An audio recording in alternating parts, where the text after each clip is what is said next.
Hi friends, मेरा नाम है ब्रिजेश और मैं आपका स्वागत करता हूं अपने YouTube चैनल पर जिसका नाम है S learn English step by step from basic to advanced. दोस्तों, आज मैं बात करने वाला हूं ऐसे टिप्स और टूल्स के बारे में जिनका इस्तेमाल करके आप अपनी इंग्लिश को बहुत ही इफ़ेक्टिव तरीके से सीख सकते हैं। आप इंग्लिश बहुत ही आसानी से और बहुत ही सरलता के साथ सीख पाएंगे अगर आप इन टिप्स को ईमानदारी और पूरी मेहनत के साथ फॉलो करते हैं। लेकिन उन टिप्स और टूल्स के बारे में बात करने से पहले मैं एक चीज़ और आपसे कहना चाहूँगा जो बहुत ज़्यादा ज़रूरी है। वो ये है कि आप इंग्लिश क्यों सीखना चाहते हैं, ये आपके पास आपके दिमाग में क्लियर होना चाहिए। मतलब आपका इंग्लिश सीखने के लिए गोल क्या है, पर्पस क्या है। जनरली लोग इंग्लिश स्पीकिंग के लिए ही इंग्लिश सीखना चाहते हैं, लेकिन फिर भी वो उनका प्राइमरी गोल या प्राइमरी ऑब्जेक्टिव नहीं होता है। वो सिर्फ लोगों से प्रभावित होकर के या सुन करके करना शुरू कर देते हैं। ये बिल्कुल वैसा ही है कि किसी को गाना गाते हुए सुना तो गाना गाना शुरू कर दिया, किसी को गिटार बजाते हुए देखा तो गिटार बजाना शुरू कर दिया। पर हम ये भूल जाते हैं कि ये दोनों ही हमारे प्राइमरी ऑब्जेक्टिव नहीं है। तो सेम यही चीज़ है इंग्लिश में भी कि अगर आप इंग्लिश सीखना चाह रहे हैं तो क्यों सीखना चाह रहे हैं, किस सेक्शन में आप काम करना चाहते हैं। लैंग्वेज के बहुत सारे सेक्शंस होते हैं, तो किस सेक्शन में आप जाना चाहते हैं। आप इंग्लिश बोलना सीखना चाहते हैं, क्या आप इंग्लिश सिर्फ ग्रामर में सीखना सिर्फ इंग्लिश ग्रामर सीखना चाहते हैं। मतलब अगर आपको टीचर बनना हो या प्रूफ रीडर बनना हो तो इंग्लिश ग्रामर, या राइटर बनना हो तो सिर्फ ग्रामर से काम चल जाएगा। या आपको कॉम्पिटिटिव एग्ज़ाम्स की तैयारी करनी है तो उसमें भी फिर आपको ग्रामर की बहुत ही डीप और बहुत ही एक्यूरेट नॉलेज होनी चाहिए। लेकिन जो कॉम्पिटिटिव या ग्रामर की बात कर रहे हैं या उसको अपना पर्पस बनाया है, स्पोकन वालों के लिए उतनी ग्रामर सीखना ज़रूरी नहीं है। वो बिना ग्रामर सीखे या बहुत कम ग्रामर सीखे भी अपना काम चला सकते हैं, स्पीकिंग शुरू कर सकते हैं। तो वही मैं आपसे कह रहा हूँ कि सबसे पहले आपको अपना पर्पस, अपना गोल, अपना एम पता होना चाहिए। चलिए अब शुरू करते हैं टिप्स के बारे में। मेरी टिप नंबर 1 है अगर आपको अपनी इंग्लिश इंप्रूव करनी है, वो है वोकैबुलरी। वोकैबुलरी के बारे में सबसे ज़्यादा बात इसीलिए होती है क्योंकि वोकैबुलरी ही सबसे ज़्यादा इम्पॉर्टेंट चीज़ है किसी भी नई लैंग्वेज को सीखने के लिए। किसी भी नई लैंग्वेज को अगर आप सीखना चाहते हैं तो आपको उस भाषा के शब्दों का मीनिंग पता होना चाहिए। ये बहुत ज़्यादा ज़रूरी है। उसके बिना उस भाषा में आप आगे कभी नहीं बढ़ सकते, इम्पॉसिबल है। इसलिए वोकैबुलरी का पता होना, वोकैबुलरी के बारे में आपको वर्ड्स के बारे में जानकारी होना, उनका मीनिंग पता होना, उनका एप्लीकेशन पता होना बेहद ज़रूरी है। अब वोकैबुलरी सीखने के 2 तरीके हैं हमारे पास। एक तरीका है पिक्टोरियल तरीका। पिक्टोरियल मतलब विजुअल, जिसमें हम चीज़ों को देख करके उनकी मीनिंग सीखते हैं। जैसे बचपन में एलिफेंट या कैमल या और भी दूसरे ऑब्जेक्ट्स को दिखा करके हमें मीनिंग जिनकी अभी तक बताई गई है वो हमारे दिमाग में अभी तक याद है। दूसरी बात इसमें जो सबसे ज़्यादा ज़रूरी है वो ये कि हमारा दिमाग जो होता है वो भी चीज़ों को इमेज के फॉर्म में ही याद रखता है ना। इमेज में जब हम चीज़ों को याद करते हैं तो वो मेमोरीज़ हमारे दिमाग में लॉन्गर ड्यूरेशन ऑफ टाइम के लिए रहती हैं। तो हमको ध्यान रखना है कि हमको पिक्टोरियल तरीके का पिक्टोरियल डिक्शनरी हमको यूज़ करना है अपने लिए। ऐसी डिक्शनरीज़ भी मार्केट में अवेलेबल है। लेकिन मान लीजिए कि अब आपके पास ऐसी कोई डिक्शनरी अवेलेबल नहीं है और वो ऑब्जेक्ट भी उस वक्त देख पाना हमारे लिए मुश्किल होता है, या कुछ ऐसे ऑब्जेक्ट्स भी होते हैं, ऐसे शब्द भी होते हैं जिनको सच में फ़िज़िकली देख पाना हमारे लिए पॉसिबल नहीं है। तो ऐसे में क्या करना चाहिए कि उस वर्ड को अपने दिमाग में इमेजिन करना चाहिए, उसका एक पिक्चर, एक चित्र अपने दिमाग में बनाना चाहिए। और दूसरा तरीका तो ये सबसे ज़्यादा इम्पॉर्टेंट है। हालांकि वोकैबुलरी याद करने के लिए हम दूसरा तरीका भी यूज़ करते हैं जिसे हम नॉन पिक्टोरियल तरीका भी कहते हैं। नॉन पिक्टोरियल मतलब ऐसी डिक्शनरीज़ जिसमें सिर्फ वर्ड मीनिंग दी होती है, मतलब शब्द और शब्द के अर्थ याद करना, दैट्स ऑल। उसमें कोई भी विजुअलाइजेशन या कोई भी पिक्चराइजेशन हम अपने दिमाग के अंदर नहीं करते हैं। लेकिन हमको एक चीज़ याद रखना है कि नॉन पिक्टोरियल तरीके से जब भी हम कोई नया वर्ड याद करते हैं तो वो हम भूल जाते हैं। तो अगर आपको वर्ड्स को बहुत समय तक और लाइफ टाइम अगर याद रखना है तो याद रखिए कि उसको आप विजुअलाइज ज़रूर करिए, उसको दिमाग में इमेजिन ज़रूर करिए, उसका कोई ना कोई एग्जाम्पल, कोई ना कोई सेंटेंस अपने दिमाग में फ्रेम करिए। इस तरह से वर्ड आपको लंबे समय तक याद रहेगा। और वर्ड याद होने के बाद आप उसको अपने डेली सेंटेंसेस में यूज़ भी करिए। ऐसा नहीं कि वर्ड सीख लिया, याद कर लिया और फिर उसको छोड़ दिया, उसको यूज़ करिए। कोई ज़रूरी नहीं कि आप पूरी इंग्लिश ही जब बोलना शुरू कर देंगे तभी यूज़ करेंगे। अभी भी हम करते हैं, जैसे मैं स्कूल जा रहा हूँ या एक कप चाय दो या एक गिलास पानी दे दो, तो इसमें भी जो वर्ड्स हैं ग्लास, कप, स्कूल, ये सब इंग्लिश के ही वर्ड्स हैं। आखिर हम यूज़ कर ही रहे हैं, पूरा सेंटेंस हिंदी में है, बस ये वर्ड्स इंग्लिश में। वैसे ही आप नए वर्ड्स सीखते जाइए और अपने सेंटेंसेस में उन्हें इंक्लूड करते जाइए। चलिए, वोकैबुलरी स्ट्रॉन्ग करने का एक और सबसे अच्छा तरीका है जिसको हम कहते हैं वर्ड फॉर्मेशन। दोस्तों, जितने भी वर्ड्स, अधिकतर जो वर्ड्स हमारे इंग्लिश में हैं, उनमें से कई ऐसे वर्ड्स हैं जिनके 4 फॉर्म होते ही होते हैं, नाउन, वर्ब, एडजेक्टिव, एडवर्ब। मतलब अगर आपने एक शब्द भी सीख लिया तो मान के चलिए आपने 4 शब्द सीख लिए, मतलब आपकी वोकैबुलरी सीधे सीधे 4 गुना बढ़ जाती है। मतलब अगर आपने 100 वर्ड्स याद किए तो आप मान लो कि आपको 400 वर्ड्स याद हो गए। 1000 वर्ड्स याद किए तो आप मान के चलिए आपको 4000 वर्ड्स याद हो गए। और ये तरीका जो है वो आपकी वोकैबुलरी को सीधे सीधे 4 गुना तक बढ़ा देती है। एक बहुत छोटा सा एग्जाम्पल मैं आपके सामने रखता हूँ। एक वर्ड है, मान लीजिए ऐड। ऐड मतलब जोड़ना, ये वर्ब कैटेगरी का एक वर्ड है। इसका नाउन फॉर्म अगर आप देखेंगे तो बनता है एडिशन। क्या बनता है? एडिशन। एडजेक्टिव में जाए तो क्या बनेगा? एडिशनल। और एडवर्ब में जाए तो क्या बनेगा? एडिशनली। एक और देखिए, मान लीजिए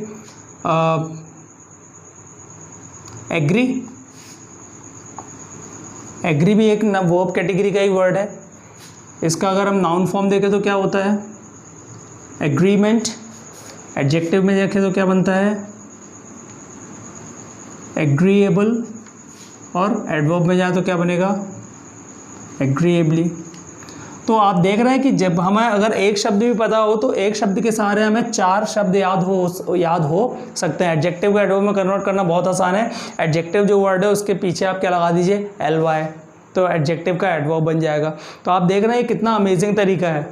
इस तरीके को फॉलो करके आप अपनी वोकैबुलरी को सीधे सीधे 4 टाइम्स स्ट्रॉन्गर बना सकते हैं, 4 टाइम्स बिगर बना सकते हैं। एक और भी तरीका है इसके अलावा कि आप वर्ड्स के एंटोनिम्स और सिनोनिम्स याद कर लीजिए। मतलब वर्ड्स के साथ जो भी शब्द आप याद कर रहे हैं उनका आप एंटोनिम और सिनोनिम साथ में याद करते चलिए। एक और तरीका है कि आप वर्ड्स में कुछ सफिक्सेस या प्रीफिक्सेस जोड़ करके भी आप अपनी वोकैबुलरी को और ज़्यादा एनहांस कर सकते हैं। जैसे एक यहाँ पर 2 लेटर का एक सफिक्स है जो कभी कभी प्रीफिक्स का भी काम करता है, en। याद रखिए en वर्ड जब आप जोड़ते हैं तो आप किसी भी नाउन को वर्ब में कन्वर्ट कर सकते हैं। जैसे अगर मैं एक नाउन बोल रहा हूँ ब्लैक, ब्लैक मतलब काला, ब्लैकन काला करना। इसी तरह वाइट, वाइटन, है ना। तो इस तरह से आप एन मतलब en जो सफिक्स है उसको जोड़ करके आप नए वर्ड्स बना सकते हैं। ये शुरू में भी जुड़ जाता है। जैसे मान लीजिए एक वर्ड है लार्ज, तो आपने क्या बोल दिया? एन लार्ज, तो ये एक नया वर्ड बन गया। तो इस तरह से आप अपनी वोकैबुलरी को और ज़्यादा स्ट्रॉन्ग कर सकते हैं। दूसरा, वोकैबुलरी के बाद जो आता है नंबर, वो आता है ग्रामर का। जो स्पोकन बस करना चाहते हैं उनके लिए 5 टॉपिक्स ग्रामर के बहुत हैं। Tense, modals, voice, prepositions and direct indirect speech. जो सिर्फ स्पोकन के लिए इंग्लिश करना चाहते हैं वो इन 5 टॉपिक्स को सीख करके भी बहुत अच्छी स्पोकन कर सकते हैं। ठीक है, बाकी आप और भी सीख सकते हैं, ऐसा कोई रेस्ट्रिक्शन नहीं है क्योंकि नॉलेज कभी ख़राब नहीं होता। लेकिन मिनिमम ये चीज़ें सीख करके भी आप बहुत अच्छी स्पीकिंग शुरू कर सकते हैं इंग्लिश के अंदर। ग्रामर के बाद और जो कॉम्पिटिटिव या ग्रामर सीखना चाहते हैं तो उनको फिर ग्रामर का हर टॉपिक एकदम डीप में जा कर के पढ़ना पड़ेगा। तीसरी टिप मेरी आपके लिए है, वो है reading. One of the most important activities to learn a new language. Reading से आपको बहुत मदद मिलती है दोस्तों। डेली ये आपकी हैबिट बना लीजिए, इसको आप अपनी आदत में डाल लीजिए कि रोज़ आपको कम से कम 1 घंटे रीडिंग करना ही है। इंग्लिश की भी कोई भी बुक हो, नॉवेल हो, आपकी कोई पसंदीदा कहानी हो, वो कुछ भी हो सकता है। आपको रीडिंग करना ही करना है। रीडिंग से आपकी वोकैबुलरी भी स्ट्रांग होती है और आपकी ग्रामर की समझ भी बढ़ती है। चौथा टिप है ऑडियो।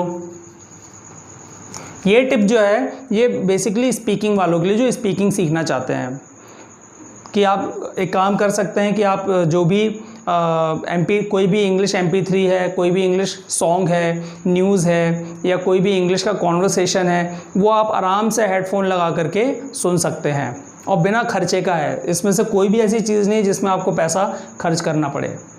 ना आपको इंस्टीट्यूट जाने की ज़रूरत है, ना आपको मंथली फ़ीस देने की ज़रूरत है। आप सब कुछ अपने घर पे बैठे बैठे ही सीख सकते हैं, क्योंकि आपके चारों तरफ इतना ज़्यादा मटेरियल अवेलेबल है कि आपको कहीं भी भटकने की ज़रूरत नहीं है। तो ऑडियो। पांचवा है ऑडियो के बाद वीडियो। आप इंग्लिश के वीडियोस देखिए, इंग्लिश मूवीज़ देखिए, इंग्लिश कार्टून चैनल्स देखिए, इंग्लिश सीरियल्स देखिए, इंग्लिश न्यूज़ चैनल्स देखिए। कभी कभी ऐसा होता है, कोशिश करिए कि आप वो चीज़ें देखिए जो आपको समझ में आ रही हैं। समझ में नहीं भी आ रही हैं तो भी आप देखिए, क्योंकि उससे आपको भले ही शब्द समझ में ना आ रहे हो, लेकिन आपको उनसे एक्सप्रेशन का पता चलेगा कि कैसे इंग्लिश बोली जाती है, इंग्लिश में शब्दों का प्रोनाउंसिएशन कैसा होता है, इंग्लिश को बोलते वक्त हमारे फेस का एक्सप्रेशन कैसे होने चाहिए, हमारे लिप्स कैसे ट्विस्ट होने चाहिए। ये सारी चीज़ें आप वीडियो देख करके सीख सकते हैं। नेक्स्ट स्टेप है जो मेरी आपके लिए, वो है कॉन्वर्सेशन। कॉन्वर्सेशन का मतलब है कि आप बात ज़रूर करिए। आप जो भी, अगर ये भी स्पीकिंग वालों के लिए ही है ये टिप इम्पॉर्टेंट। हालांकि ग्रामर और कॉम्पिटिटिव वाले भी कर सकते हैं, लेकिन अगर वो नहीं भी करना चाह रहे हैं तो कोई इशू नहीं है ना, उनको ग्रामर पे ज़्यादा ध्यान देना चाहिए। पर जो स्पीकिंग में आना चाहते हैं उनके लिए कॉन्वर्सेशन बहुत ज़रूरी है ना। कोई भी चीज़ हम सीख रहे हैं, कोई भी नॉलेज हमको मिल रहा है, उसको अगर हम अप्लाई नहीं कर रहे हैं तो वो नॉलेज हमारा यूजलेस है, इतना तो आप मान के चलिए। तो कॉन्वर्सेशन आप डेली बेसिस पर करिए। कोई भी फ्रेंड हो सकता है, आपके रिलेटिव्स हो सकते हैं, आपके पेरेंट्स हो सकते हैं, सिबलिंग्स हो सकते हैं, टीचर हो सकते हैं, कोई भी हो सकता है। आप डेली बेसिस पे उनसे कॉन्वर्सेशन करिए। नहीं है आज की डेट में इंटरनेट पर ही मोबाइल के अंदर इतने सारे एप्लीकेशंस अवेलेबल हैं कि आप उनको डाउनलोड करके और सब्सक्रिप्शन अमाउंट दे करके आप लोगों से इंग्लिश में बात कर सकते हैं, नेटिव इंग्लिश स्पीकर से बात कर सकते हैं और अपनी इंग्लिश को इम्प्रूव कर सकते हैं। लेकिन मान लीजिए आप पैसा खर्च नहीं करना चाहते, अफोर्ड नहीं कर सकते, या पैसा खर्च करने का मन नहीं है, तो इसका मैं बहुत ही सुंदर और सबसे बिना खर्चे का मैं आपको एक आइडिया दे रहा हूँ कि आप कस्टमर केयर से बात करिए। आज की डेट में हर घर में 2-3 फ़ोन होते ही हैं। आप रोज़ कस्टमर केयर में बात करिए, है ना। कस्टमर केयर में फ़ोन लगाइए, लैंग्वेज सिलेक्शन का जो ऑप्शन आता है उसमें आप इंग्लिश को चूज़ करिए, और बात करने से पहले आप शुरू में ही आप अपनी 3-4 क्वेश्चंस की लिस्ट बना के रखिए कि अब मैं ये पूछूंगा, अब मैं ये पूछूंगा। उसमें आपको डरने की भी ज़रूरत नहीं है, क्योंकि आपके सामने है भी नहीं कोई आपको डांट देगा या चिल्ला देगा। ज़्यादा से ज़्यादा ये होगा कि वो फ़ोन रख देगा, आप फिर से फ़ोन लगाइए, क्योंकि कस्टमर केयर में फ़ोन लगाते हैं तो हर बार दूसरा रिप्रेजेंटेटिव या दूसरा एग्जीक्यूटिव ही फ़ोन रिसीव करता है। तो कस्टमर केयर से बात करना एक बहुत अच्छी एक्सरसाइज है जो आप फ्री में कर सकते हैं। कॉन्वर्सेशन के अलावा जो नेक्स्ट स्टेप है मेरी, वो है आपके लिए writing. Writing on daily basis is very important if you want to learn English effectively and smoothly. अगर आप प्रभावित तरीके से और बहुत ही आराम से इंग्लिश सीखना चाहते हैं तो राइटिंग बहुत ज़रूरी है। एक बात याद रखिए कि जो अच्छे राइटर नहीं बन सकते, मतलब जो अच्छा लिख नहीं सकते, वो अच्छा बोल भी नहीं सकते। क्यों? उसके पीछे रीज़न ये है कि जब आप बोलते हैं तो आपको इंस्टेंटली सोचना, you don't have much time to think about the sentences और the formation of the sentences, how you are going to make it, है ना। लेकिन अगर आप राइटिंग करने बैठे हैं, अगर आप लिख रहे हैं, तो आपके पास टाइम ही टाइम है। You have plenty of time to think about your sentence और what you are going to write. तो अगर आपको इंग्लिश स्पीकर बनना है अच्छा, तो आपको एक राइटर बनना ही पड़ेगा। तो आप डेली प्रैक्टिस करिए राइटिंग करने की। आप किसी को डिस्क्राइब कर सकते हैं, किसी ऑब्जेक्ट को, अपने मम्मी पापा को डिस्क्राइब करिए। एक पैराग्राफ आप रोज़ लिखिए, दिन भर में जो भी हुआ उसके बारे में आप डिस्क्रिप्शन दे सकते हैं। आपको क्या अच्छा लगता है, क्या बुरा लगता है, आपके एम क्या है, आपके पर्पस क्या है, आपके दोस्त कौन है, ऐसे हज़ारों लाखों टॉपिक्स है जिसके ऊपर आप रोज़ राइटिंग कर सकते हैं। और सबसे आखिरी टिप मेरी आज के लिए जो है आपके लिए मेरे पास, वो है हैव अ मेंटोर। एक मेंटोर आपके पास ज़रूर होना चाहिए। वो आपका दोस्त, आपका टीचर, आपके पेरेंट्स, आपके रिलेटिव, आपके सिबलिंग्स, आपका पड़ोसी, कोई भी हो सकता है कि आप जो भी इम्प्रूवमेंट कर रहे हैं वो उसको कम से कम ऑब्ज़र्व करे, आपकी गलतियां आपको बताए और कैसे इम्प्रूव करना है या कहाँ पर क्या गलतियां हो रही हैं उनको सुधारने में आपकी मदद करे। तो दोस्तों ये थी वो 8 टिप्स जिनका यूज़ करके आप अपनी इंग्लिश को बहुत ही इफ़ेक्टिवली सीख सकते हैं और बहुत ही इम्प्रेसिव तरीके से अपनी इंग्लिश को इम्प्रूव कर सकते हैं।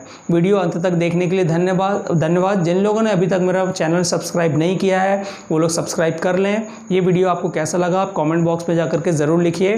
Thank you.